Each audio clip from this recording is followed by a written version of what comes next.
اللہ اکبر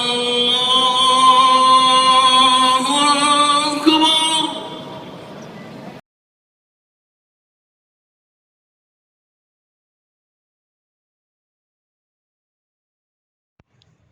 اعوذ باللہ من الشیطان الرجیم، بسم اللہ الرحمن الرحیم۔ رب اشرح لی صدری ویسر لی امری واحلل عقدۃ من لسانی یفقہوا قولی۔ السلام علیکم ورحمۃ اللہ وبرکاتہ۔ سورہ بقرہ میں اللہ تعالیٰ کا ارشاد پاک ہے، مومنو تم پر روزے فرض کیے گئے ہیں جس طرح تم سے پہلے لوگوں پر فرض کیے گئے تھے تاکہ تم پرہیزگار بنو۔ دوستو، رمضان المبارک اسلامی سال کا 9واں مہینہ ہے جو کہ شعبان کے بعد آتا ہے۔ یہ مہینہ اللہ تعالیٰ کی رحمتیں اور برکتیں اپنے ساتھ لیے شروع ہونے ہی والا ہے۔ ماہ رمضان کے آغاز سے قبل ہی ہم تمام مسلمانوں کی یہ ذمہ داری بنتی ہے کہ ہم اس ماہ کے بارے میں مکمل معلومات حاصل کر لیں تاکہ رمضان شروع ہوتے ہی ہم اس ماہ کی فضیلت سے فائدہ اٹھانا شروع کر دیں اور اس کا ایک لمحہ بھی ضائع نہ ہونے دیں۔ حضرت سلمان فارسی رضی اللہ تعالیٰ عنہ سے روایت ہے کہ رسول پاک صلی اللہ علیہ وآلہ وسلم ماہ شعبان کی آخری تاریخ کو مسلمانوں کو خطبہ ارشاد فرمایا، جس میں ماہ رمضان کی فضیلت اور برکات اچھی طرح بیان کی تاکہ مسلمان اس کو ذہن نشین کر لیں۔ آئیے دوستو، استقبال رمضان کے حوالے سے نبی پاک صلی اللہ علیہ وآلہ وسلم کا یہ خطبہ پھر سے دہرا لیتے ہیں۔ رسول اللہ صلی اللہ علیہ وآلہ وسلم نے ارشاد فرمایا، اے لوگوں، تم پر ایک عظمت والا مہینہ سایہ کر رہا ہے۔ یہ مہینہ بڑا بابرکت ہے۔ اس ماہ مبارک میں ایک رات شب قدر ہے جو 1000 مہینوں سے بہتر ہے۔ اللہ نے اس مہینے کا روزہ رکھنا فرض قرار دیا ہے اور رات میں قیام کرنے یعنی تراویح پڑھنے کو نفل قرار دیا ہے۔ تو جو کوئی بھی اس مہینے میں نیکی کا کوئی کام کرے، اللہ تعالیٰ کی رضا اور محبت حاصل کرنے کے لیے، تو اسے اتنا ثواب ملے گا جتنا دوسرے دنوں میں فرض ادا کرنے کا ملتا ہے، اور جو کوئی اس مہینے میں فرض ادا کرتا ہے تو اسے دوسرے دنوں کے مقابلے میں 70 گنا زیادہ ثواب ملے گا۔ اور یہ صبر کا مہینہ ہے، اور صبر کا اجر و ثواب صرف جنت ہے۔ اور یہ آپس میں دوستی، ہمدردی اور محبت کرنے کا مہینہ ہے۔ اور یہی وہ مہینہ ہے جس میں مومن کے رزق میں اضافہ ہوتا ہے۔ جو کوئی اس ماہ میں اللہ تعالیٰ کا ثواب حاصل کرنے کی نیت سے کسی روزے دار کو افطار کرائے گا تو اللہ پاک نہ صرف اس شخص کے گناہوں کو معاف کر دے گا بلکہ جہنم کی آگ سے بھی اس کو چھٹکارا عطا کرے گا۔ نہ صرف یہ بلکہ اس شخص کو افطار کرنے والے کے روزے کا ثواب بھی ملے گا، اور تو اور افطار کرنے والے روزے دار کے ثواب میں کوئی کمی بھی نہیں ہوگی۔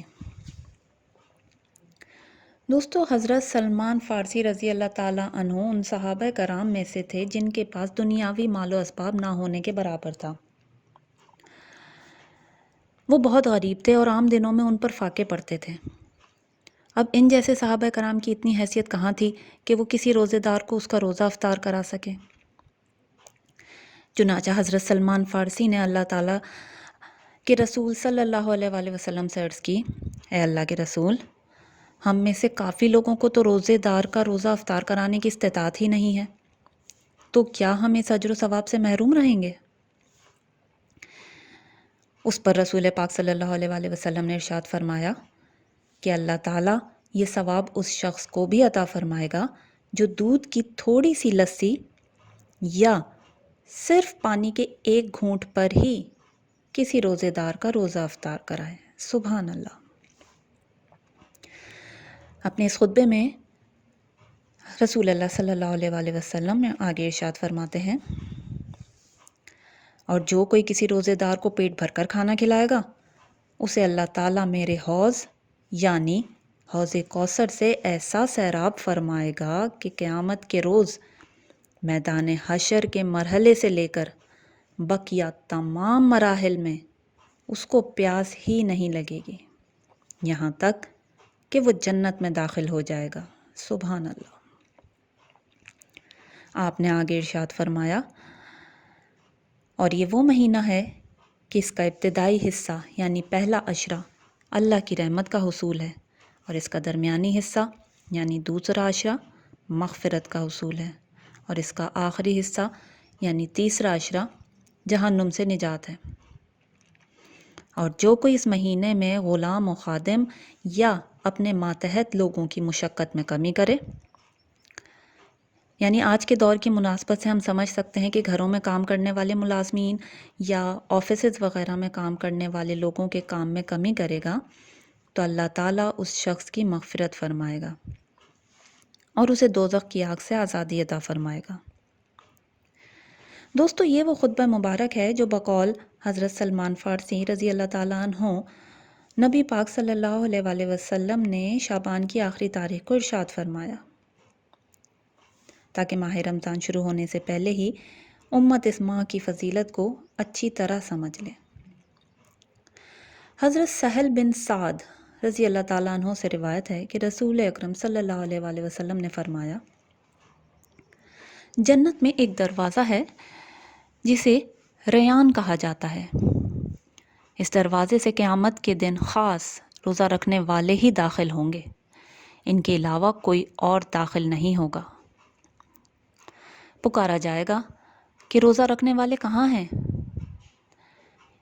یعنی روزے داروں کو جمع کیا جائے گا، پھر وہ اس دروازے سے داخل ہوں گے، اور پھر جب سب روزے دار اس دروازے سے داخل ہو جائیں گے تو وہ دروازہ بند کر دیا جائے گا، پھر کوئی اور اس دروازے سے داخل نہیں ہوگا۔ اللہ اکبر۔ بے شک اللہ تعالیٰ نے روزے دار کے لیے بہت بڑے بڑے انعامات جمع کر رکھے ہیں۔ حضرت ابو سعید خضری رضی اللہ تعالیٰ عنہ سے روایت ہے، رسول اللہ صلی اللہ علیہ وآلہ وسلم نے ارشاد فرمایا، جو بندہ بھی اللہ تعالیٰ کے راستے میں ایک دن روزہ رکھتا ہے، اللہ تعالیٰ اس دن کی وجہ سے اس کے چہرے کو دوزخ کی آگ سے 70 سال کی دوری کے برابر کر دے گا۔ سبحان اللہ۔ دوستو، نبی پاک صلی اللہ علیہ وآلہ وسلم نے ماہ رمضان شروع ہونے سے 1 یا 2 دن پہلے روزہ رکھنے سے منع کیا ہے۔ حضرت ابو ہریرہ رضی اللہ تعالیٰ عنہ روایت کرتے ہیں کہ رسول اللہ صلی اللہ علیہ وآلہ وسلم نے فرمایا، تم رمضان سے نہ 1 دن اور نہ ہی 2 دن پہلے روزہ رکھو، سوائے اس آدمی کے کہ جو اس دن ہر ماہ روزہ رکھتا تھا، تو صرف اسے چاہیے کہ وہ روزہ رکھ لے۔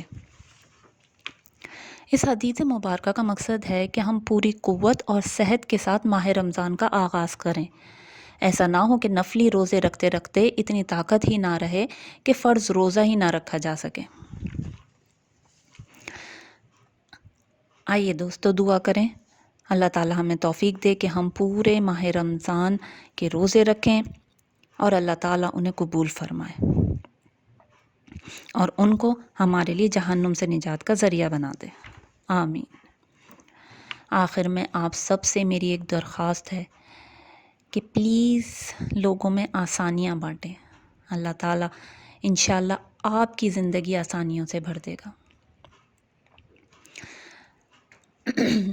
آج کی ویڈیو میں بیان کی گئی تمام احادیث صحیح مسلم شریف سے لی گئی ہیں اور خطبہ رسول صلی اللہ علیہ وآلہ وسلم ڈاکٹر اسرار احمد صاحب کی کتاب رمضان کے فضائل سے نقل کیا گیا ہے۔